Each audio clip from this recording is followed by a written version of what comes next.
So வணக்கம் friends, இன்னைக்கு நம்ம லேர்ன் இட் இன் 10 நிமிஷத்தில் இன்னைக்கு என்ன கற்றுக்க போகிறோங்கிறத பார்க்கலாமா? அதை பார்க்கறதுக்கு முன்னாடி நான் எப்போதும் சொல்கிற மாதிரி ப்ளீஸ் டோன்ட் ஃபர்கெட் நம்ம அல்டிமேட் இன்வெஸ்ட்மெண்ட் மந்திரம். என்னது?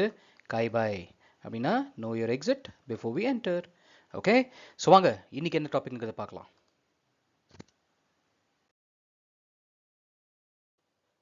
ஸோ ஃப்ரெண்ட்ஸ், நம்ம போன வாட்டி என்ன பார்த்தோம்? மார்க்கெட் மூவர்ஸில் ப்ரைஸ் எப்படி சேஞ்ச் ஆகும், ரைட்? அது மேலே போகும், கீழே வரும். அதுக்கு என்ன காரணம்? மெயினாக டிமாண்ட் அண்ட் சப்ளை. போன வாட்டி பார்த்தோம் இல்லையா?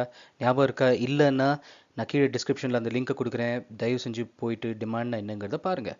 ஓகே, ஸோ டிமாண்டோட ஃப்ரெண்ட் யார் ஆர் எனிமி யார்? சப்ளை இல்லையா? அதோட கவுண்டர் பார்ட் வந்து சப்ளை. ஸோ இன்னைக்கு பார்க்க போகிற டாபிக் வந்து சப்ளை தான். வாங்க பார்க்கலாம். ஸோ நம்ம போன வாட்டியே இந்த டயக்ராமை பார்த்துருக்கோம், டிமாண்ட் அண்ட் சப்ளை. அது மாத்திரம் இல்லை, நான் போன வாட்டி சொன்ன மாதிரி இந்த வாட்டி திருப்பி சொல்கிறேன். நம்ம இந்த ஒரு பர்டிகுலர் செஷனில் எப்போ தான் நான் டிமாண்ட் ஆர் சப்ளை பற்றி பேசினாலும் I am referring to price, விலை. அந்த விலையை பற்றி தான் நான் பேசின்னு இருக்கேன். Okay, excellent. வாங்க பார்க்கலாம். ஸோ ஃப்ரெண்ட்ஸ், ஃபர்ஸ்ட் ஒரு ஜென்ரல் டெஃபினிஷன், அதாவது அதோட அர்த்தம் என்னங்கிறத பார்த்துடலாமா? So supply refers to the total amount of product or service that is available to consumers at various price levels over a given period. Okay, இது வந்து ஜென்ரல் ஒரு definition. இது நம்மளுக்கு வேண்டாம். பிகாஸ் இது வந்து என்னென்னா எக்கனாமிக்ஸ் அப்படின்னு ஒரு சப்ஜெக்ட் இருக்கு இல்லையா? அந்த எக்கனாமிக்ஸில் சொல்லப்படுற டெஃபினேஷன்னா அதோட விரிவாக்கம் ஆர் அதை பற்றி எடுத்து சொல்கிறது. ஓகே, ஸோ எக்கனாமிக்ஸுங்கிற சப்ஜெக்டில் சப்ளைன்னு ஒரு கான்செப்ட் இருக்கு இல்லையா? அவங்க எதை பற்றி சொல்கிறாங்கன்னா, இப்போ ஒரு கம்பெனி இருக்குது, அந்த கம்பெனி வந்து லெட்ஸே ஒரு ப்ராடக்ட் தயாரிக்கிறாங்க, ஒரு சோப்பு தயாரிக்கிறாங்க. ஸோ அந்த சோப்போட டிமாண்டும் சப்ளையும் எப்படி இருக்கும் எக்கனாமிக்ஸுங்கிற ஒரு சப்ஜெக்டில் அதை பற்றி பேசுகிறாங்க, ஒரு ஐட்டமை பற்றி பேசுகிறாங்க. Or it could be even a service. சரியா? ஆனால் நம்மளுக்கு என்ன வேணும்? நம்ம வந்து இன்வெஸ்டிங்கில் பார்க்கணும் சப்ளைங்கிற கான்செப்ட் எப்படி ஒர்க் ஆகுங்கிறது. ஸோ இன்வெஸ்டிங்கில் சப்ளைனா என்னென்னா, it pertains to financial assets like stocks or bond or gold or எது வேணா இருக்கலாம். இன்வெஸ்ட்மெண்ட்டில் நம்ம அசெட் கிளாஸஸ் இருக்கு இல்லையா? அது okay. So and it is driven by investor behaviour and market condition. நம்ம யாரெல்லாம் இந்த ஸ்டாக்ஸை வாங்கி வச்சுட்டு இருக்காங்களோ இல்லை பாண்ட்ஸை வாங்கி வச்சுட்டு இருக்காங்களோ அவங்களோட பிஹேவியர் மேலே தான் இந்த சப்ளை டிபெண்ட் ஆகும். ஓகே, எப்படிங்கிறத பார்க்கலாம், கன்ஃபியூஸ் ஆகாதீங்க. Okay, so in both cases supply interacts with demand to influence prices. அதாவது இந்த ரெண்டு கேஸ்லையும் நம்ம எக்கனாமிக்ஸை பற்றி பேசினாலும் சரி, இல்லை இன்வெஸ்டிங்கை பற்றி நம்ம பார்த்தாலும் சரி, ரெண்டு விஷயத்துலையும் சப்ளைங்கிற ஒரு கான்செப்ட் வந்து டிமாண்டோட கூடவே அதோட டிபெண்ட் ஆயிருக்கும். ஓகே, ஸோ டிமாண்ட் எப்படி ரியாக்ட் பண்ணுறதோ அது மேலே supply. So supply and demand ஒன்றுக்கு ஒன்று போத் ஆர் இன்டர்லிங்க்னு வச்சுக்கலாமே. எப்படிங்கிறத எக்ஸாம்பிளோட உங்களுக்கு நான் சொல்லும்போது உங்களுக்கு இன்னும் ஈஸியாக புரியும். ஸோ இன் எக்கனாமிக்ஸ், அந்த எக்கனாமிக்ஸ் சப்ஜெக்ட் சொன்னேன் இல்லையா, higher supply with low demand lowers price of goods and service. அதாவது இந்த சப்ஜெக்டில் நான் சொன்னேன் இல்லையா, எக்கனாமிக்ஸ் சப்ஜெக்டில் அதோட டெஃபினேஷன் பிரகாரம் பார்த்தோன்னா, ஹையர் சப்ளை எப்போ ஒரு சப்ளை ஜாஸ்தி இருக்கோ ஆனால் டிமாண்ட் அதுக்கு இல்லையோ அப்போ என்ன ஆகும்? ப்ரைஸு வந்து கீழே விழும். ஓகே, அதே மாதிரி உங்களுக்கு இன்வெஸ்டிங், நம்ம இப்போ கோல்டு ஷேர்ஸு இதை பற்றி பாண்ட்ஸ் இதை பற்றிலாம் பேசுகிறோம் இல்லையா, அங்கே வந்து நம்ம எப்போ நிறையா செல்லர்ஸ் இருக்காங்களோ பையர்ஸோட ஜாஸ்தி செல்லர்ஸ் இருந்தால் அது வந்து அந்த ஸ்டாக் ப்ரைஸோ இல்லை பாண்ட் ப்ரைஸோ இல்லை கோல்டோட ப்ரைஸை கீழே விழ வைக்கும். இதுதான் நம்மளுக்கு இன்வெஸ்டிங்கில் நம்ம புரிஞ்சுக்க வேண்டிய சப்ஜெக்ட். ஓகே, கவலைப்படாதீங்க. இப்போ எக்ஸாம்பிள் நான் போய் கிளியராக உங்களுக்கு எக்ஸ்பிளைன் பண்ணும்போது எல்லாமே உங்களுக்கு ஈஸியாக புரியும். வாங்க பார்க்கலாம் எக்ஸாம்பிளை. ஸோ ஃப்ரெண்ட்ஸ், நான் போன ஸ்லைட்லேயே சொன்ன மாதிரி ஒரு எக்ஸாம்பிள் இங்கே கொண்டு வந்திருக்கேன். அது மூலிமா உங்களுக்கு இந்த சப்ளைங்கிற கான்செப்டை எக்ஸ்பிளைன் பண்ண ட்ரை பண்ணுறேன். ஓகே, வாங்க பார்க்கலாம். ஸோ லெட்ஸ் சே இன்வெஸ்டர்ஸ்னால் யார்?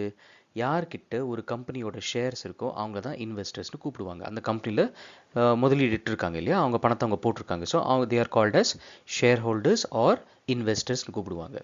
ஓகே, ஸோ நம்ம நாட்டில் எப்படின்னா, நம்ம இந்தியாவில் ஒரு 3 மாதத்துக்கு ஒரு வாட்டி எல்லா கம்பெனியும் எதெல்லாம் ஷேர் மார்க்கெட்டில் லிஸ்ட் ஆகிருக்கோ அவங்க எல்லாருமே அவங்களோட ஃபைனான்ஷியல் ரிப்போர்ட், அதாவது அவங்களோட குவார்ட்டர்லி பர்ஃபார்மன்ஸ் லாஸ்ட் 3 மாதம் எப்படி பர்ஃபார்ம் பண்ணியிருக்காங்கிற ஒரு ரிப்போர்ட்டை வெளியிடணும்.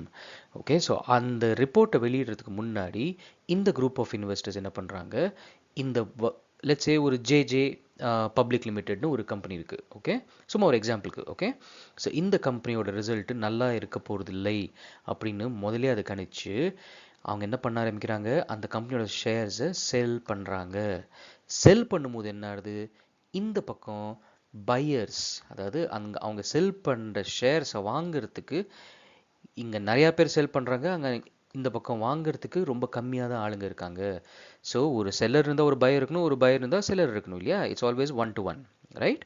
ஸோ அப்படி ஆகும்போது என்ன ஆகுது, எக்ஸஸ் ப்ரெஷர், அதாவது excess supply pushes the stock price down. So என்னாகும், இங்கே பையர்ஸோட செல்லர்ஸோட எண்ணிக்கை ஜாஸ்தி ஆகும்போது உங்களுக்கு அந்த ஸ்டாக்கோட ப்ரைஸ் கீழே போகும். ஓகே, அதே மாதிரி இதே ஒரு கம்பெனி நம்ம ஜேஜே பப்ளிக் லிமிடெடே ஒரு எக்ஸாம்பிள், அடுத்த 3 மாதம் கழித்து சூப்பராக பர்ஃபார்ம் பண்ண போகிறாங்கன்னு கண்டுபிடிச்ச இதே குரூப் ஆஃப் இன்வெஸ்டர்ஸ் என்ன பண்ணுறாங்க, இந்த ஷேர்ஸை வாங்கலாம்னு நினைக்கிறாங்க. ஆனால் இங்கே இருக்கிற பையர்ஸ் இருக்காங்கல்ல, இவங்க என்ன பண்ணுறாங்க, அதை சரியாக கணிக்காமல் அவங்க அந்த ஷேர்ஸை செல் பண்ணுறாங்க. ஸோ செல் பண்ணும்போது என்ன ஆகுது, கம்மியான ஆளுங்க செல் பண்ணுறாங்க. ஆனால் இந்த கம்பெனி நல்லா ஜேஜே பப்ளிக் லிமிடெட் நல்லா பர்ஃபார்ம் பண்ணியிருக்கு அப்படிங்கிற ஒரு ரிப்போர்ட்டை அனலைஸ் பண்ண கூட்டம் ஜாஸ்தி, அதாவது பையர்ஸ் ஜாஸ்தி செல்லர்ஸோட. அப்போ என்ன ஆகுது, ஆட்டோமேட்டிக்கலி சப்ளை டவுன் ஆகுது. சப்ளைனா என்ன, செல்லர்ஸ். செல்லர், அதாவது ஒரு ஷேரை விற்கிறவங்க பேர் தான் சப்ளையர். ஸோ அந்த சப்ளை கம்மி ஆகும்போது என்ன ஆகுது, ஸ்டாக் ப்ரைஸ் மேலே போகிறது. So it is very simple. உங்களுக்கு எப்போ இந்த பையர்ஸ் அண்ட் செல்லர்ஸ், இந்த டிமாண்ட் அண்ட் சப்ளை, இதுதான் உங்களுக்கு எல்லா ஒரு விஷயத்துலையும், ஒரு கோல்டு ஆகட்டும், ரியல் எஸ்டேட் ஆகட்டும், எந்த ஒரு இன்வெஸ்ட்மெண்ட்லையும் இது நம்ம அண்டர்ஸ்டாண்ட் பண்ணிக்க வேண்டியது ரொம்ப ரொம்ப ரொம்ப ரொம்ப முக்கியம். ஓகே, இதை நான் உங்களுக்கு ஜஸ்ட்டாக சொல்லியிருக்கேன், போக போக நம்ம இன்னும் டீட்டெயிலெல்லாம் பார்ப்போம். Okay, so for now please understand, எப்போ உங்களுக்கு நிறையா பையர்ஸ் இருக்காங்க, கம்மியான செல்லர்ஸ் இருக்காங்களோ ப்ரைஸ் ஜாஸ்தி ஆகும். அதே மாதிரி உல்ட்டா, எப்போ செல்லர்ஸ் ஜாஸ்தி இருக்காங்களோ பையர்ஸ் கம்மியாக இருக்காங்களோ ப்ரைஸ் கீழே போகும். Okay, come on, excellent. நெக்ஸ்ட் என்னன்னு பார்க்கலாம் வாங்க. So to summarize, supply works hand in hand with demand. Okay, so determine the stock prices. In a sense, the concept of supply helps investors grasp how the availability of stocks can influence market behavior and pricing. என்னென்னலாமோ சொல்கிறேன், எனக்கு confuse ஆகாதீங்க. என்ன சிம்பிளாக சொல்கிறாங்கன்னா, இப்போ நம்ம ஒரு கான்செப்டை படித்தோம்ல, சப்ளை, அது என்ன ஆகும்னா ஜோடி மாதிரி, ஒரு சப்ளையும் டிமாண்டும் ஜோடின்னு வச்சுக்கோங்களேன். ஸோ எப்போதுமே சப்ளை டிமாண்டோட கூடவே வேலை செய்யும்.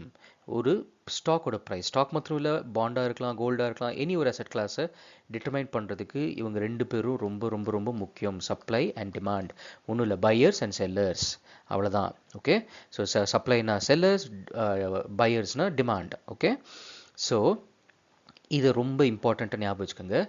எப்போ சப்ளையும் டிமாண்டும் ஈக்குவலாக இருக்கோ, செல்லர்ஸும் பையர்ஸும் ஈக்குவலாக 10க்கு 10 இல்லை 10க்கு 11 அந்த மாதிரி இருக்கோ, ப்ரைஸ் ஒரே இடத்துலையே நிற்கும். மார்க்கெட் இஸ் பேலன்ஸ்ட், ரொம்ப மேலேயும் போகாது, ரொம்ப கீழேயும் வராது. அதே மாதிரி எப்போ ப்ரைஸ், அதாவது செல்லர்ஸ் கம்மியாகிறாங்களோ டிமாண்டோட, பையர்ஸோட, உங்களுக்கு ப்ரைஸ் மேலே போகும். புரியுதா? So lack of sellers and increase in buyers increases the price.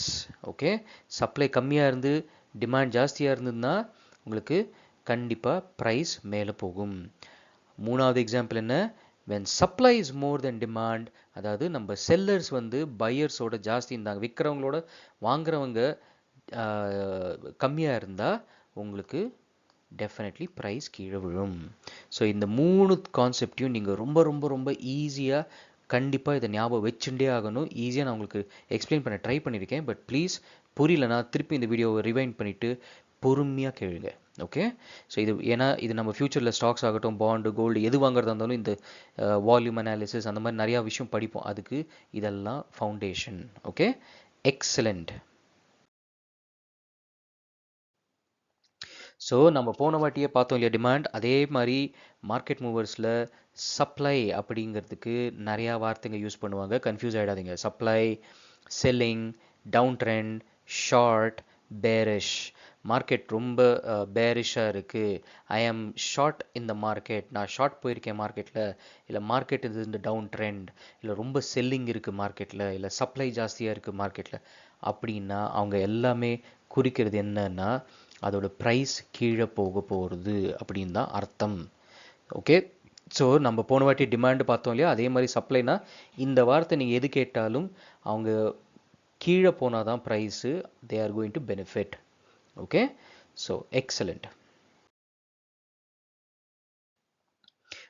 So மக்களே, உங்களுக்கு ஏதாவது ஒரு டவுட் இருந்தால் தயவு செஞ்சு கீழே இருக்க கமெண்ட் பாக்ஸில் கமெண்ட் பண்ணுங்கள். என்னால் முடிஞ்சளவு சீக்கிரம் நான் உங்களுக்கு ரிப்ளை பண்ண ட்ரை பண்ணுறேன். ஸோ ஃப்ரெண்ட்ஸ், நம்ம அடுத்த வாட்டி பார்க்க போகிற டாபிக் என்ன தெரியுமா? What is stock market? ஒரு சின்ன குட்டி story. Okay, a brief history about stock market நம்ம தமிழில். ஓகே, உங்களுக்கே தெரியும் இந்த சேனலில் வந்து இங்கிலீஷ், தமிழ், கன்னடா 3 பாஷையிலையும் நான் ஃபைனான்ஷியல் கான்செப்ட்ஸை பற்றி எல்லாருக்கும் எக்ஸ்பிளைன் பண்ணிட்டு இருக்கேன். ஸோ அடுத்த வாட்டி நான் உங்களுக்கு சொல்ல போகிற டாபிக் வந்து வாட் இஸ் ஸ்டாக் மார்க்கெட், அதோட ஒரு குட்டி கதை. ஓகே, ஸோ ஃப்ரெண்ட்ஸ், தயவு செஞ்சு நம்ம சேனலுக்கு ஒரு லைக் கொடுங்க, ஒரு சப்ஸ்கிரைப் பட்டன் ப்ரெஸ் பண்ணுங்கள், பெல் ஐக்கானையும் ப்ரெஸ் பண்ணுங்கள். இது அடிக்கடி நான் சொல்கிறேன், நிறையா பேர் பார்க்குறீங்க, லைக் பண்ணுறீங்க, ஆனால் சப்ஸ்கிரைப் பண்ணுறது கிடையாது, இல்லை லைக்கும் செலவாட்டி பண்ணுறது கிடையாது. தயவு செஞ்சு அதை பண்ணுங்கள். அப்போ தான் யூடியூப் வந்து நம்ம வீடியோவை இன்னும் நிறையா பேருக்கு ஸ்ப்ரெட் பண்ணும். ஏன்னா இந்த ஃபைனான்ஸுங்கிற ஒரு கான்செப்ட் வந்து எக்ஸ்ட்ரீம்லி இம்பார்ட்டண்ட், பொதுமக்களுக்கு நம்ம தெளிவுபடுத்த வேண்டியது. அதுக்கு எனக்கு உங்களோட ஹெல்ப் ரொம்ப ரொம்ப ரொம்ப தேவை. Okay, so that's it friends. நம்ம அடுத்த வாட்டி பார்க்கறதுக்கு முன்னாடி குவிக்காக சொல்லிடுறேன், நம்ம அல்டிமேட் மந்திரத்தை மறக்காதீங்க. கை பாய், know your exit before you enter. Right, so that's it for today. வாழ்க தமிழகம், ஜெய் ஹிந்த்.